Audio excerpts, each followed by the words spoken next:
నిఖిత అనే ఒక అమ్మాయికి రాజు అనే తమ్ముడు ఉన్నాడు. ఇద్దరు అక్కా తమ్ముళ్ళు బాగా ఆడుకుంటారు.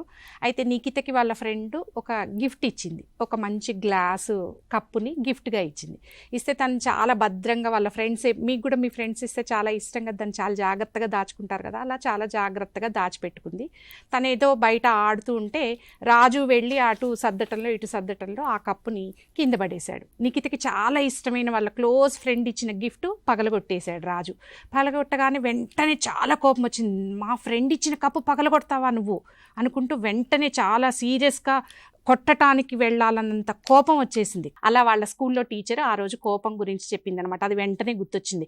కోపాన్ని వెంటనే ప్రదర్శించకూడదు, కాస్త ఆగాలి, సహనంగా ఉండాలి అన్న మాట తనకి వెంటనే స్ఫురణకొచ్చి వెంటనే తన కోపాన్ని చాలా కంట్రోల్ చేసుకొని ఏమనకుండా చాలా కొద్దిసేపు మౌనం పాటించి అలా సైలెంట్గా ఉండిపోయింది. రాజునేమో భయంగా అక్క ఏమన్నా కొడుతుందేమో తిడుతుందేమో అనుకుంటూ అలా కూర్చున్నాడు. వెంటనే నిఖిత వచ్చేసి రాజు దగ్గరకు వచ్చి ఒక 2 నిమిషాల తర్వాత మెల్లగా కూర్చొని, నీకేం దెబ్బ తగలలేదు కదా తమ్ముడు అని ప్రేమగా అడిగింది. వెంటనే ఏడుపు వచ్చేసింది తనకి.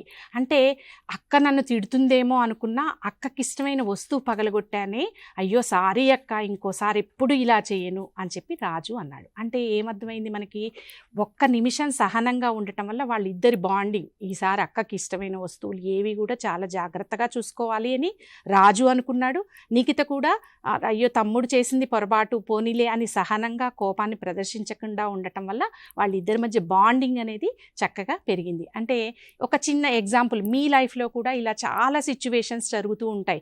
వెంటనే కోపాన్ని ప్రదర్శించకుండా కొద్దిసేపు ఆగితే మనకి బాండింగ్ అనేది చాలా బాగుంటుంది అని చెప్పడానికి ఈ ఎగ్జాంపుల్ చెప్పాను.